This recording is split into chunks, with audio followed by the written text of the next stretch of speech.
Hey Siri, when was Borderlands 2 released?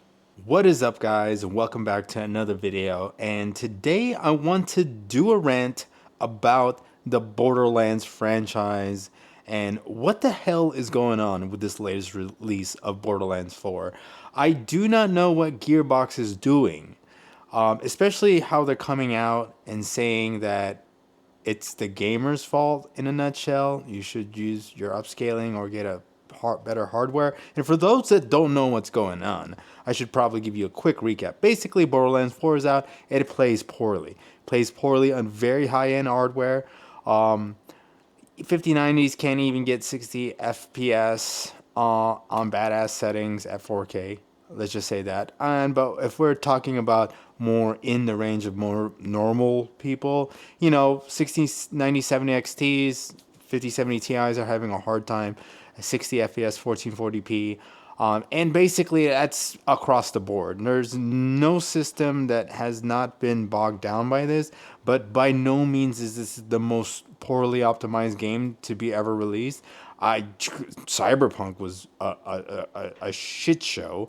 What else was a very bad release of recent times? Starfield was pretty bad too. Monster Hunter Wilds, a game I love, and I have 100 hours in, was fairly poorly unoptimized as well. Really leaning on frame generation to get the needed frames to play the game in a way that was fun and playable and smooth. What I mean to say about that is just like, it's not uncommon, but it sucks. And it sucks when it's a franchise that you basically played every single one of their games, except the Tales game. Find the biggest issue with the whole Borderlands thing is not the fact that the game is unoptimized, but the fact that the game is unoptimized and they have a pretty dang good track record from my experience. A lot of people compare Borderlands 4 to Borderlands 3, and I don't think that's a good comparison. I think you should be comparing it to Tiny Tina's Wonderland, because it is the latest iteration of Borderlands to come out prior to the release of Borderlands 4. It went Borderlands 3, Tiny Tina's, and then Borderlands 4. Tiny Tina's Wonderland, when released in 2022, was optimized enough to play on the Steam Deck. Everyone knows that the Steam Deck is pretty underpowered in comparison to a lot of devices, but Gearbox was able to make a game, release it the same year the Steam Deck was released, and it can play at 60 FPS. They have, I believe, at release they didn't have FSR from what I remember, and now you have it, and now you can play well above 60 FPS in that game. There are obviously certain scenes like in the main city where there's a lot of NPCs that it does bog down, but for the most part, the game plays at 60 FPS when it counts. When it does get heavy into some combat scenes, it does bog down quite a bit. Or you do get some low frames, but the fact of the matter is we're getting 60 FPS medium settings on a Steam Deck, which was released the same year as the title was. So that's what I mean to say. That's why I feel like they dropped the ball even more so than anybody else, I guess, in a sense, because Bethesda's always been super buggy. Cyberpunk was a new release, so you gotta give them some grace, but that was a catastrophe from what I remember. And it wasn't just PCs, it was everything, especially on like Xbox Ones and stuff. To me, it's like more insult to injury knowing that they can make an optimized game and they didn't. A lot of people argue whether it's the fact that UE5 or whatnot, but I don't think so. I don't think so, just because there are some titles out there that I played that's on UE5 that play very well. Like Kingdom Come Deliverance actually will play on a Steam Deck. It's like 30 to 45 FPS, so I don't know if some people would consider it playable, but with a little bit of frame generation, you can get over that. And yes, they say use frame generation on Borderlands 4, but the difference between using frame generation on an RPG like Kingdom Come Deliverance and using frame generation on a shooter like Borderlands 4, you don't want to do that. It's just, it makes the experience a lot less. And even though it's not competitive, it's still a shooter, and you want to minimize the generation in shooter games from my experience, especially when your base frame rate is at 60. All right, if you're below 60 FPS, it's even worse. In my opinion, if you're using frame generation on any type of shooter, whether it is a action RPG shooter, whatever, or a competitive shooter, you want to be 90 and up. You want to be generating from 90 and up. If you're generating below anything below 90, it's going to give you a pretty lackluster experience, and you're better off just using the pumping up the upscale to get those extra frames and dumbing down the image quality, because frame generation will give you a less, in my opinion, give you a worse experience than it would be to have a lower resolution or lower resolution on the screen, in my opinion. Before we get into kind of checking out Tiny Tina's, and we're going to check actually Borderlands 2, and it surprisingly plays super well on the Steam Deck. It is from 2012 though, rocking the Unreal Engine 3. Consumers, my fellow gamers, my fellow consumers, one thing I want to really drive home in this video is if you find a game developer's practices shady, something not to your liking, whether you want to call it corporate greed or whatnot, technically it's not corporate greed if you're a for-profit company. The way I look at it is just poor business practices or good consumer practices. It's not corporate greed. All corporations are greedy because that's their whole purpose. So it kind of doesn't make sense when you say it's corporate greed, in my opinion. It's more or less that if you enable them to do these practices by buying their games, even though it's poorly optimized, you're not a good consumer and you're just enabling them. So for those that are unhappy with a game in its current state, ask for a refund, and if you haven't bought the game yet, don't buy the game until they fix it. That's the best way as us as gamers and consumers can push good consumer practices into the game market, to the developers, to all these big corporations who run all these things. Remember, they don't exist without us. So if we can come to a unified idea that this game is poorly optimized, we shouldn't spend our hard-earned money on it, then they will start to listen to us. Because if we don't spend the money, then they don't exist. You know what I'm saying? So let's talk about Tiny Tina's Wonderland. Let me get off this soapbox real quick, and let me show you about the setup. So we currently have the Steam Deck plugged into this capture card, capturing it on my MacBook, and we're playing on the screen. The picture is terrible on the screen, not as bad on the MacBook because it's smaller, because we have an 800p image and we're blowing it up. So for me, it doesn't look as great, but for you, depending on what device you're watching it on, it might look amazing. So I just really want to talk about like the resolution and the fact that we are getting some pretty decent frames here in these games. This is Tiny Tina's Wonderland, and I don't know if you guys have played this yet.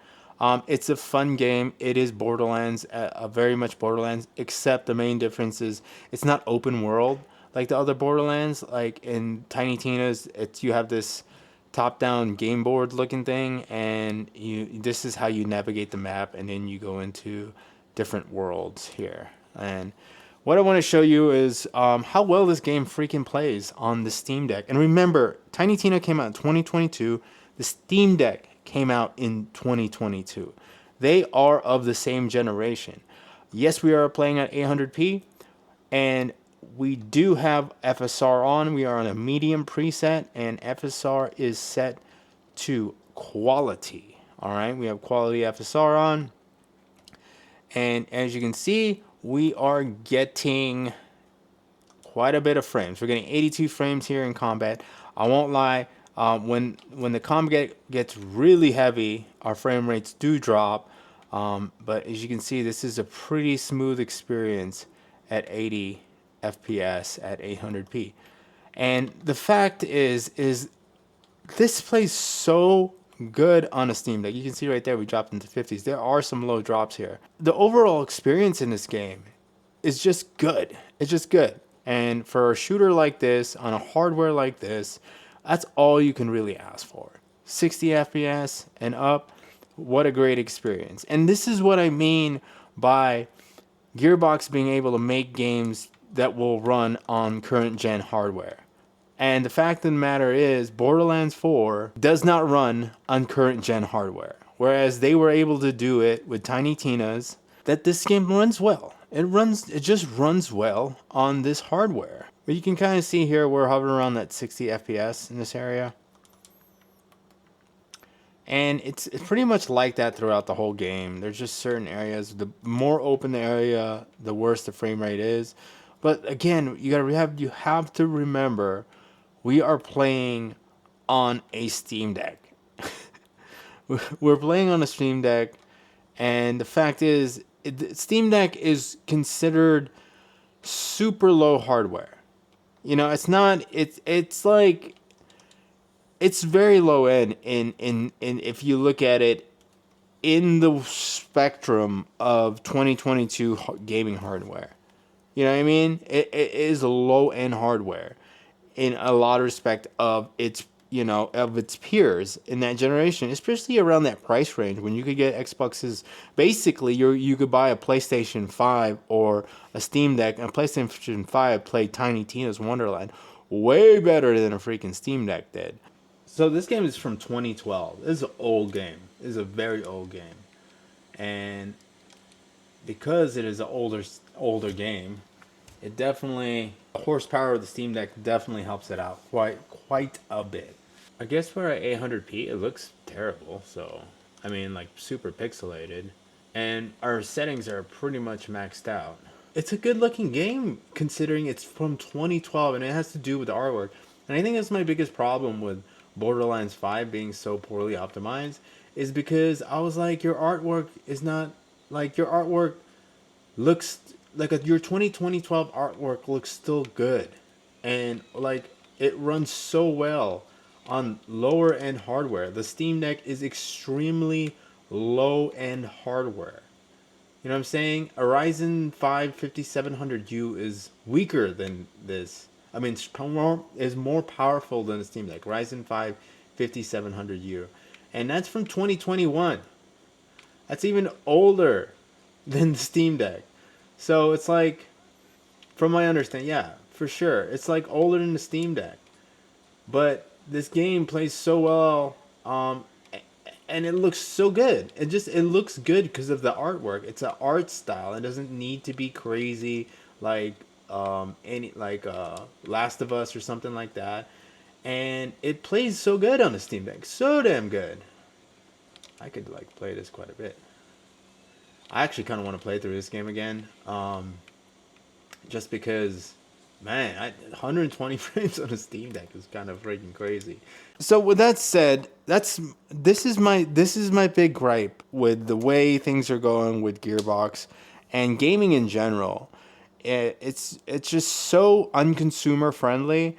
And the only way these people will ever listen, or these entities, they're not people, they're entities. They're a culmination of people with certain peoples on the head and the top that technically run the show, that are controlled by the shareholders. So are they even the ones really in charge? I don't know.